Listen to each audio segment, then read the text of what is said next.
My emotionally unstable wife coerced me into opening our marriage, but when I found a partner of my own, she suddenly insisted we close it and pleaded for me to take her back. I recall how she first proposed the idea, and despite my protests, she issued an ultimatum. Either I agreed or we would divorce. Reluctantly, I gave in, and before long, she was going on dates and even in a relationship with her manager. I remember catching them together in our bed. Enraged, I confronted her, reminding her of the one boundary we had set. She merely scoffed, calling me naive, and coldly stated that rules were meant to be broken before getting dressed and leaving with him. That night, I resolved to start seeing other people as well. That's when I met Charlotte. I was captivated by her, and soon we began dating. The moment my wife noticed, something shifted in her. She started cooking for me again, initiating intimacy and acting like the perfect spouse. A year ago, this would have meant everything to me, but now I felt nothing. The spark I once had for her had died, and all I desired was Charlotte. So when she begged me to close the marriage, I refused. She broke down in tears and went to bed crying. That day, I realized we needed to talk. So after work the next day, I sat her down and asked her to be completely honest with me. She had previously claimed her work friends influenced her decision, and she stuck to that explanation, though she revealed new details. Not only did her friends convince her to open our marriage because she felt she had missed out due to us being together since middle school, but they also encouraged her to start an emotional affair with her new, attractive manager, the same man I caught her with. They pushed her to embrace a free-spirited lifestyle. She admitted that while she initially found his attention exciting, it didn't turn physical until after our marriage was officially open. She likened it to driving recklessly under the influence, exhilarating yet ultimately disastrous. The weight of her choices had become unbearable. She now realized she never needed comparison, and that what we shared had been rare and irreplaceable. But it was too late. She felt she had ruined our marriage and any chance of a future together. I told her that I might never be able to see her as my wife again. She broke down completely, sobbing in my arms until exhaustion overtook her, and she fell asleep on the couch. Since then, she has quit her job, severed all ties with her former friends and manager, and even vowed to spend the rest of her life making amends, proving herself worthy of being my wife again. However, I have not ended things with Charlotte. Frankly, she makes me feel alive, like I can take on the world, something my wife hasn't done in a long time. We have our first marriage counseling session in a few hours, and I have no idea how it will go. During our session, my wife poured everything out, revealing that her friends made her question whether she had missed out on life because she had only ever been with me. They convinced her that she had been deprived of adventure and that she deserved the same wild experiences they had. Our therapist pointed out how such a mindset is often harmful to a marriage, and my wife agreed. She admitted that after the new manager began showing interest, her so-called friends urged her to explore the possibility. Though she initially felt guilty, she reassured herself that she wasn't doing anything wrong, until one of the divorced women in the group suggested opening the marriage as a loophole. She claimed that some couples emerge stronger because of it. So, after pressuring me into agreeing, my wife embarked on what she thought would be an exciting journey. It was intoxicating and electrifying, but ultimately hollow. The connection we had built over the years was far more profound, and she soon began questioning her choices. She could see the pain in my eyes, but she convinced herself that this was her time to have an adventure, to experience life beyond our marriage. It wasn't until she noticed a change in me that reality hit her.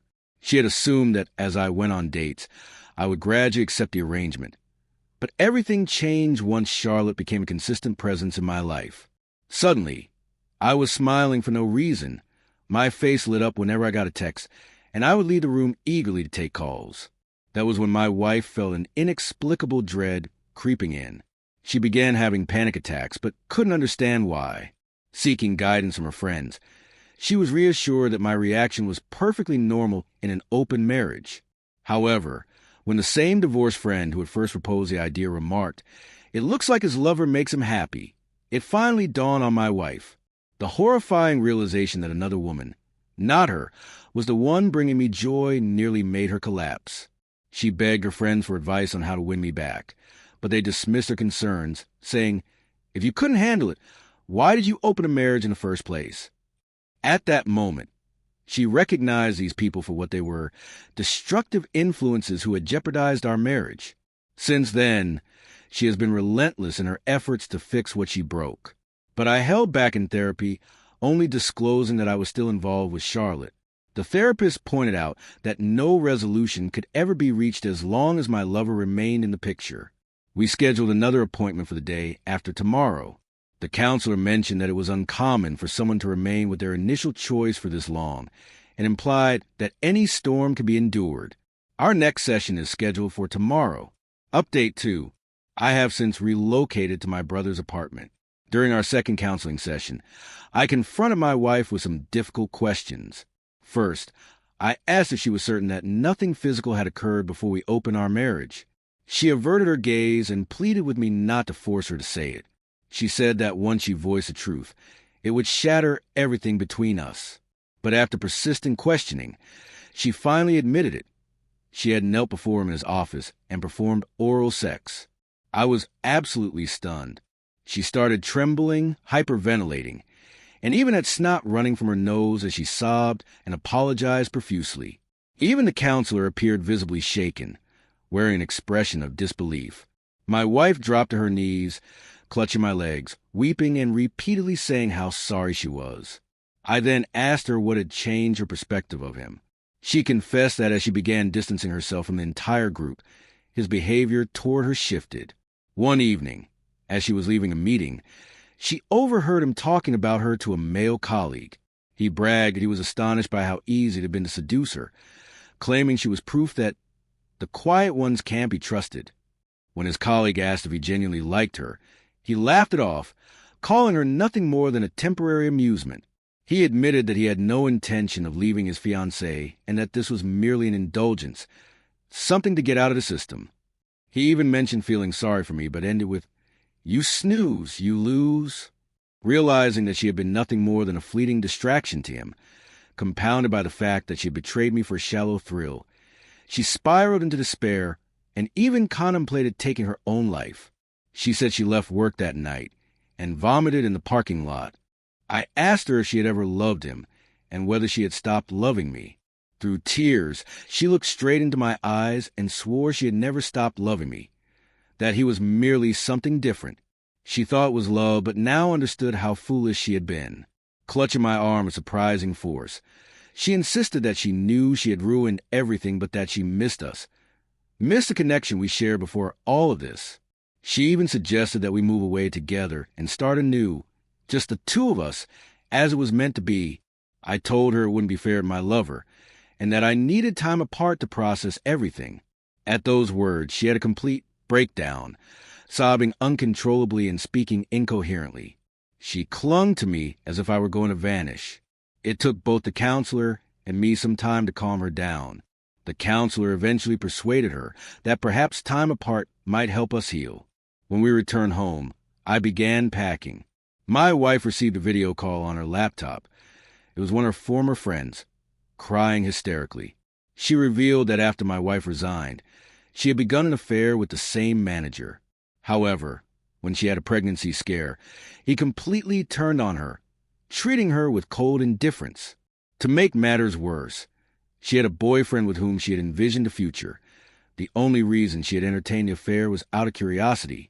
Her boyfriend found out after discovering an email exchange discussing the possible pregnancy. The manager, instead of taking responsibility, accused her of trying to trap him with a baby. Naturally, her boyfriend left her. She had reached out to my wife under the false belief that she had somehow salvaged our marriage and was desperately seeking advice. I simply turned away and walked out, leaving for my brother's apartment, where I have been staying ever since. Update 3.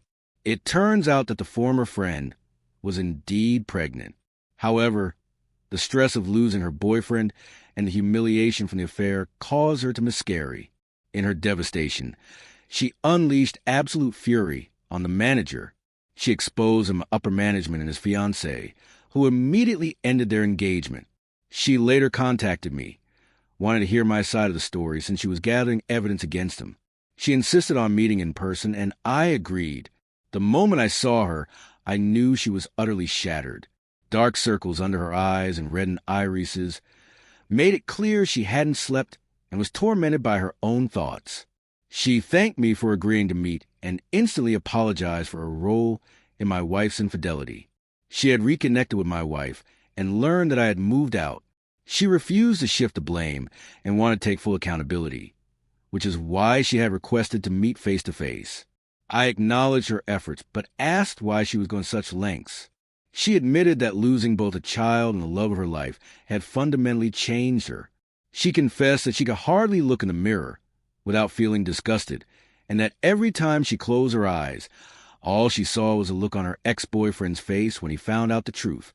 She explained that since fraternization among colleagues violated company policy, especially given that the manager held a position of power, he would likely be terminated and potentially blacklisted from the industry. However, the same fate could await her as well, and she had accepted it. After getting my perspective, she apologized once more and left.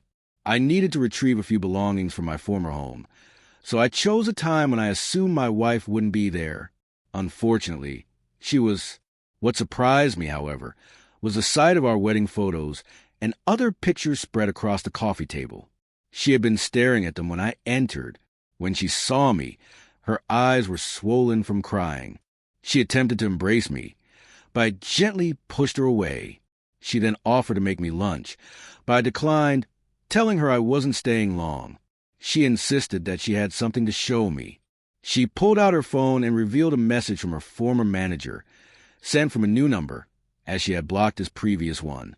He had lashed out at her, furious that she had helped her former friend expose him.